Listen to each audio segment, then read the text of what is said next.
তো আসলে নাতিপতি আসলে অনেক আদরের জিনিস, যা হোক না কেন। তো এটা হচ্ছে আমার ভাগ্নের ছেলে, তো বড় ছেলে।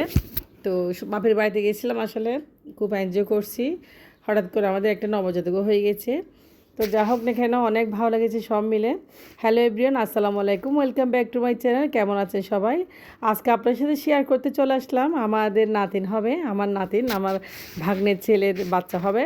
তো আমি আর আমার হাজব্যান্ড রাতের বেলা বেরিয়ে গেছি, আসলে বিপদের সময় আসলে কারো বিপদ শুনলে কেমন যায় লাগে। তো আমরা বেরিয়ে গেলাম, রাত হয়েছে এখন অনেক, ধরেন না 7টা হয়ে গেছে। তো আমরা বেরিয়ে গেছি ক্লিনিকে, ভর্তি যেহেতু করেছি 2 দিন আগে। তো 2 দিন আগে ভর্তি করেছে, এই বিষয় নিয়ে আমরা জানতাম, তবে আমি কয়েকবার গিয়েছি, আজকে আপনাদের সাথে শেয়ার করতেছি। তো আমি আর আমার হাজব্যান্ড বেরিয়ে গেলাম, অনেক অন্ধকার, ঝড় তুফান, আসলে বৃষ্টি, প্রচুর বৃষ্টি হচ্ছে। এখন একটু বৃষ্টি থেমেছে, আমরা একটু বেরিয়ে গেলাম। খুব ভালো লাগছে আসলে রাতে বের হলে, রিক্সায় চড়া খুব আনন্দ। তো যা হোক না, এখন আমরা চলে আসলাম। এখন আমরা এখন যেখানে যাচ্ছি তা হচ্ছে ক্লিনিক। আমরা রাস্তায় নেমে গেছি প্রায়, তো 2 মিনিট পরে আমরা রিক্সা থেকে নেমে যাব। তো আমরা রিক্সা থেকে নেমে গেলাম, দেখেন এটা হচ্ছে ক্লিনিক, জেনারেল হাসপাতাল ক্লিনিক পটিয়া, অনেক ভালো, অনেক উন্নত মানের। তো আমরা নেমে রিক্সা ভাড়াটা দিয়ে আমরা চলে যাচ্ছি। তো আমার আপারও এখানে রয়েছে এতক্ষণ, হয়তো আমার আপারা নেই, আসলে আমি জানি না। তো আমরা চলে আসছি, আমরা লিফটে উঠে গেছি। তো আসলে আমাদের কি বলবো, আমাদের ভাগ্নের বউ আমাদের আবার আত্মীয় হয়, আমার তালতো বোনের মেয়ে, সেদিকেও একটা আমাদের আত্মীয় ঘনিষ্ঠ। তো আমার ভাগ্নে এখানে একা একা বসে আছে, সে চৌকিদার হয়ে। তো আমার মেয়ে, আমার হাজব্যান্ড বসে আছে, আমি চলে গেছি লেবার রুমে। আমার আসলে মনটা মানতেছে না, তো মেয়েটার কি অবস্থা একটু দেখার জন্য, সারাদিন নাকি কাকে তেমন লেবার রুমে ঢুকতে দেয় নাই। তো আমি একটু যাচ্ছি, আসলে আমার দেখতে ইচ্ছা করতেছে। তো আমি ঢুকে গেলাম লেবার রুমে অনুমতি নিয়ে, যা হোক না কেন বোরকাটা খুলে এক পাশে রেখে আমি চলে গেছি। আমার মেয়ে আর হাজব্যান্ড বাইরে বসে আছে। তো আসলে বিপদের সময় মানুষের আসা যাওয়া করলে একটু ভরসা পায়, এটা আর কি। তো এইটাই আর কি, আর কিছুই না। তো যা হোক, আমি লেবার রুমে ঢুকেছি, এটা হচ্ছে লেবার রুম। আপনাদের তো ভিতরটা দেখাতে পারতেছি না, তো আমি ঢুকে অলরেডি বেরিয়ে যাচ্ছি দেখে। তো আমি ওটা আপনাদের ভিডিও করে দেখাতে পারি না, কারণ এটা নিষেধ আছে, সেজন্য। যা হোক, আমরা এখন বেরিয়ে গেছি। তো আমরা এখন লিফটে করে আবার চলে যাচ্ছি বাসায়, এদিকে বাঘনিকে রেখে। তো আমরা বাসায় গিয়ে আবার চলে আসবো, আমাদেরকে আবার আসতে হবে। আমার বাঘনি এখানে আছে, কারণ লেবার রুম আসলে সবসময় কেউ কাউকে ঢুকতে দেয় না, তো অনুমতি নিয়ে ঢুকতে হয়, আসলে এটাই হচ্ছে নিয়ম। তো আমি ঢুকে আপনাদেরকে আবারও রিপিট করে দেখাচ্ছি। আমার আসলে মোটামুটি ভালো আছে, সে সুস্থ আছে। তো আমরা বেরিয়ে গেলাম, এখন আমরা চলে যাচ্ছি বাসায়। বাসায় আমরা খাওয়া দাওয়া করে আবার ফিরবো। তো বেবিটা কখন হবে আসলে যায় না, হয়তো সিজারিয়ান করতে হবে, কারণ এখন ওর অবস্থা মোটামুটি ভালো আছে, কোনো সমস্যা হচ্ছে না।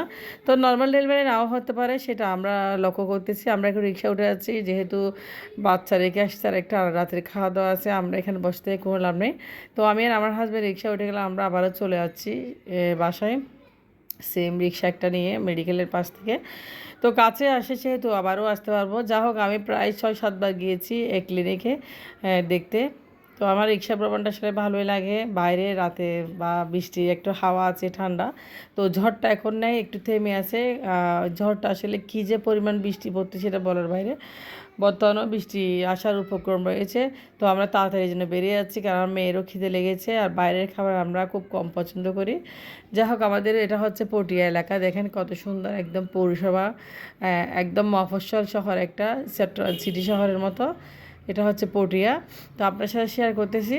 তো যা হোক, আমরা এখন চলে আসলাম রিক্সায়, দেখেন রিক্সা ভ্রমণ আপনাদের দেখাচ্ছি।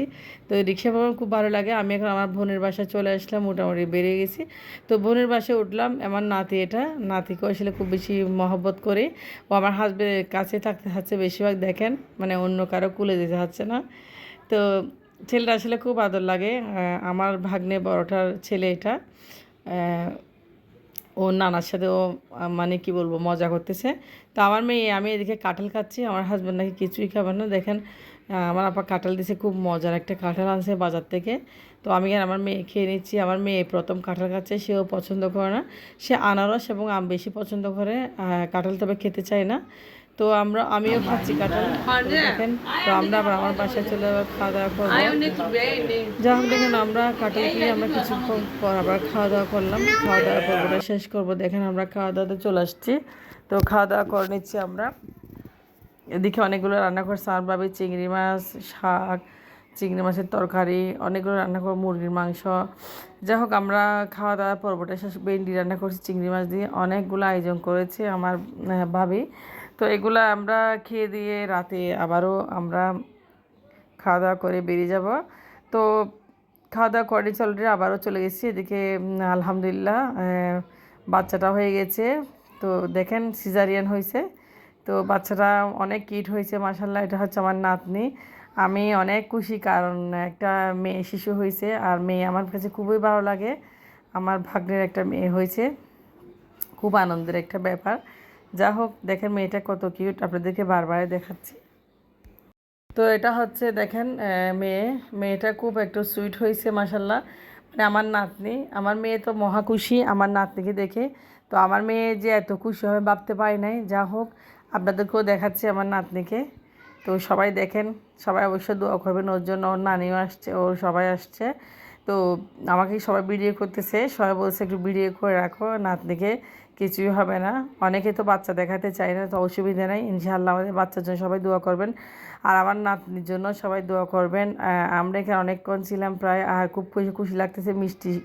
মিষ্টি খেয়ে আমরা সবাই মিষ্টি বুক করছি। তো এখন সবাই বসে আছে কেবিনে, মাকে এখন আনে নাই, কারণ মা তো সিজার করছে যেহেতু, মা অবজারভেশন রুমে রয়েছে। দেখেন কত সুন্দর একটা কিউট বেবি আমার কুলে বসে আছে। আমি খুব মজা নিচ্ছি, কারণ আমার নাতিপুতি আমি দেখবো কিনা জানি না, তবে আমার আপার ছেলে মেয়ের নাতিপুতি বা নাতনিকে আমার খুব বেশি দেখে, মানে কি বলবো, আমার নিজের নাতিপুতি মনে হচ্ছে। যাই হোক, আমিও আসলে খুব আনন্দ উপভোগ করছি। তো ওদের নানিরও সবাই, আমরা সবাই আড্ডা করতেছি নাতিনকে নিয়ে।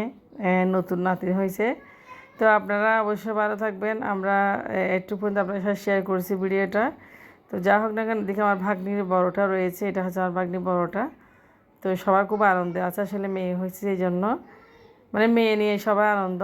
মানে যেহেতু একটা মেয়ে হয়েছে, মানে সবাই মেয়ের খুশির খবরটা আসলে সবারই ভালো লাগতেছে। আর ছেলে খুব কম পছন্দ করে অনেকে, বিশেষ করে আমার থেকে মেয়ে হয়েছে, খুব খুশি লাগছে। আসলে আমি মেয়ে মানুষ, আমার মেয়ে হওয়ার পর আমি মেয়ের প্রতি এত আসক্ত হয়ে গেছি, খুব ভালো লাগে। যাই হোক, আজকে সবাই ভালো থাকবেন। আমাদের ভিডিও একটু পর্যন্ত। আল্লাহ হাফেজ, আসসালামু আলাইকুম।